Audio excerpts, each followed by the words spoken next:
Hi everyone. Today the topic we will discuss is the Bronsted-Lowry concept of acids and bases. According to this concept, acid is a substance that can donate a proton, whereas base is a substance that can accept a proton. क्या कहा इस concept ने कि acid वो substance होगा reaction में जो proton देगा और बेस वो सब्सटेंस होगा जो प्रोटॉन को एक्सेप्ट करेगा। अगर हम एक एग्जांपल लें तो हम इजीली इसको समझ सकेंगे कि here we have a molecule of water reacting with HCl. As we all know that HCl is a strong acid. But why HCl is a strong acid? Because it easily gives its proton to the base it is reacting with. For example, if we talk about this reaction, हमारे पास यहाँ water का एक molecule है और उसके साथ HCl है। HCl जो है जब ये रिएक्शन होगा तो HCl का मॉलिक्यूल जो है HCl का जो बॉन्ड है वो ब्रेक डाउन हो जाएगा और हाइड्रोजन आयन और क्लोराइड आयन अलग हो जाएंगे। As oxygen have lone pairs of electrons, one of the lone pair of electron react with hydrogen and form a bond like this.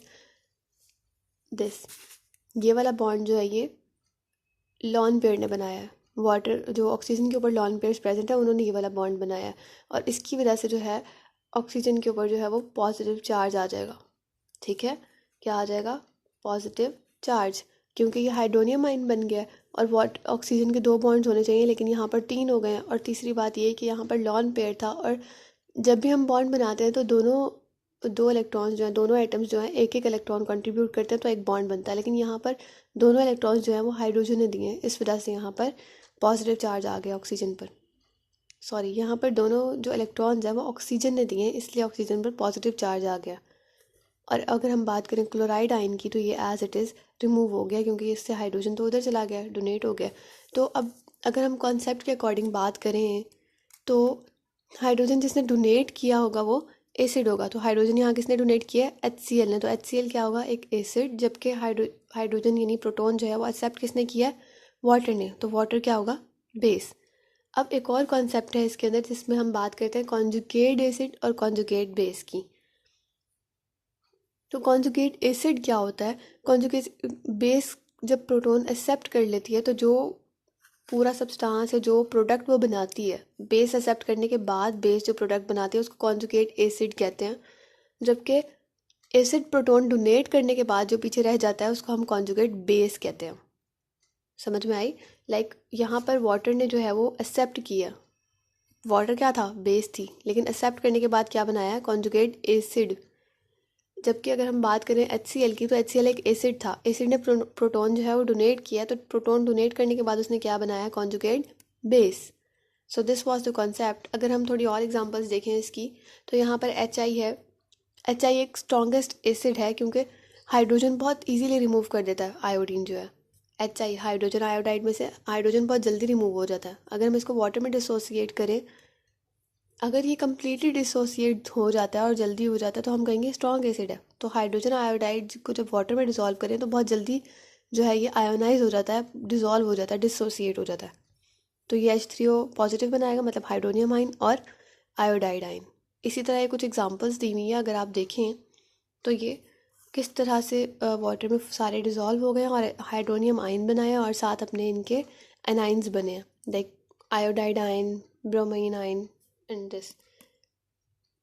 अगर हम बात करें हाइड्रोनियम आयन की और हाइड्रोक्साइड आयन की तो ये दोनों चीज़ें जो हैं ये वाटर से ही हैं। लाइक अगर हम ये H2O है हमारे पास, अगर हम वाटर में एक H पॉजिटिव ऐड कर दें, H पॉजिटिव अगर हम ऐड करें तो ये बनाएगा H3O पॉजिटिव। जबकि अगर हम वाटर में से एक H रिमूव कर दें, H माइनस कर दें एक, तो क्या होगा? OH नेगेटिव बनाएगा। ठीक है, इसमें से H पॉजिटिव हमने जो है वो ऐड किया, इसमें हमने H पॉजिटिव माइनस किया। तो जब ऐड किया तो H3O पॉजिटिव बनाया और माइनस किया तो OH नेगेटिव बनाया।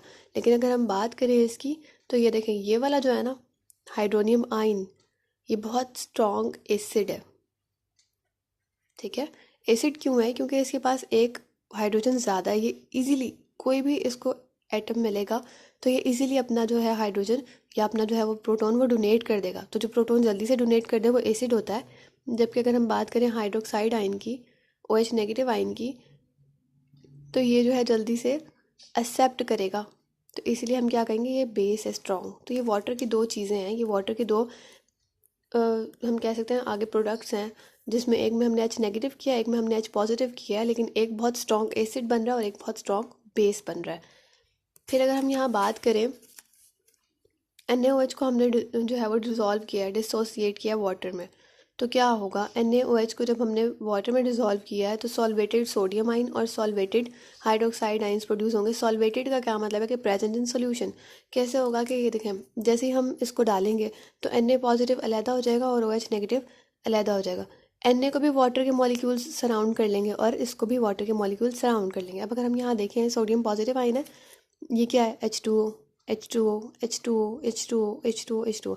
तो इसको जो है वो एक बात का ध्यान रखना है कि ये सोडियम जो है वो पॉजिटिव आयन है, तो इसको ऑक्सीजन जो है उसके ऊपर नेगेटिव होता है ना, ऑक्सीजन नेगेटिव होता है, तो उसके साथ अटैच करना है। जबकि यहाँ पर अगर हम देखें, ये हमारा मेन वाला ये है, सेंट्रल एटम जो है ये हमारा हाइड्रोक्साइड आयन है जो हमने इस तरह, तो ये वाला देखें, हाइड्रोजन के साथ ऑक्सीजन अटैच करेंगे, ये वाटर मॉलिक्यूल है। ऑक्सीजन के साथ हाइड्रोजन अटैच करेंगे, ये भी वाटर मॉलिक्यूल है। ऑक्सीजन के साथ इधर हाइड्रोजन, ये भी वाटर मॉलिक्यूल। तो इसको हम क्या कहेंगे, इस पूरे को, ये सॉल्वेटेड हाइड्रोक्साइड आइंस है। मतलब हाइड्रोक्साइड आइंस जो हैं वो सॉल्यूशन में मिक्स हो गए हैं, सॉल्वेटेड हो गए हैं। और इसी तरह अगर हम बात करें NaOH की, तो यहाँ पर NaOH में से OH यहाँ चला गया और Na ये रहा, Na को भी वाटर ने सराउंड किया हुआ है, ठीक है। तो this was the solution mix with aqueous hydrogen chloride solution. अगर हम एक और रिएक्शन देखें, तो an aqueous sodium hydroxide solution is mix with an aqueous hydrogen chloride solution. मतलब हाइड्रोजन क्लोराइड का क्या मतलब है कि डाइल्यूटेड सोल्यूशन है। तो अगर हम यहाँ पर देखें ये वाला रिएक्शन, तो यहाँ पर हाइड्रोनियम आयन प्रेजेंट है जैसे हमने पीछे देखा, और हाइड्रोक्साइड आयन प्रेजेंट है, जबकि हमने NaOH डाला है। OH को अलहदा दिखाया और Na को अलहदा दिखाया, साथ में क्लोराइड आयन प्रेजेंट है। अब क्या होगा कि ये हाइड्रोनियम आयन जो है, हमने कहा है ना हाइड्रोनियम आयन जो है वो बहुत जो है वो स्ट्रॉन्ग एसिड है। एसिड क्यों है, क्योंकि फॉरन डोनेट कर देता है प्रोटॉन, जबकि ये वाला जो है ये बेस है, ठीक है। तो एसिड जैसे ही इसको बेस नज़र आएगी, इसके साथ रिएक्ट करेगा और क्या बना देगा, 2 वाटर मॉलिक्यूल्स। ये वाला बॉन्ड वापस ब्रेक हो जाएगा यहाँ से, ये वाला बॉन्ड ब्रेक होने से ये वाला ऑक्सीजन हाइड्रोजन पर अटैक करेगा और वाटर मॉलिक्यूल बना देगा। तो एक वाटर मॉलिक्यूल ये और एक वाटर मॉलिक्यूल ये, तो 2 वाटर मॉलिक्यूल्स बनेंगे। और Na पॉजिटिव और Cl नेगेटिव ये एज इट इज़ यहाँ पर आ गए, मतलब जैसे हमने ऐड किए थे रिएक्टेंट्स में, वैसे के वैसे यहाँ प्रोडक्ट्स में निकल आए हैं। तो इस वजह से वो आइंस जो एज इट इज़ प्रोडक्ट में आ जाएं, उन्हें हम क्या कहते हैं, स्पेक्टेटर्स आइंस। मतलब वो आइंस जो रिएक्टेंट्स और प्रोडक्ट्स में सेम एग्जिस्ट करते हो, उनका कोई रोल ना हो। अगर हम नेट रिएक्शन देखें तो ये दोनों तो काम ही नहीं आ रहे थे। तो यहाँ पर वाटर मॉलिक्यूल जो है वो हाइड्रोक्साइड आयन से रिएक्ट किया, मतलब हाइड्रोनियम आयन हाइड्रोक्साइड आयन से रिएक्ट किया और उसने 2 वाटर मॉलिक्यूल्स बनाए हैं। तो ये हमारे पास नेट रिएक्शन आ जाएगा। Thank you.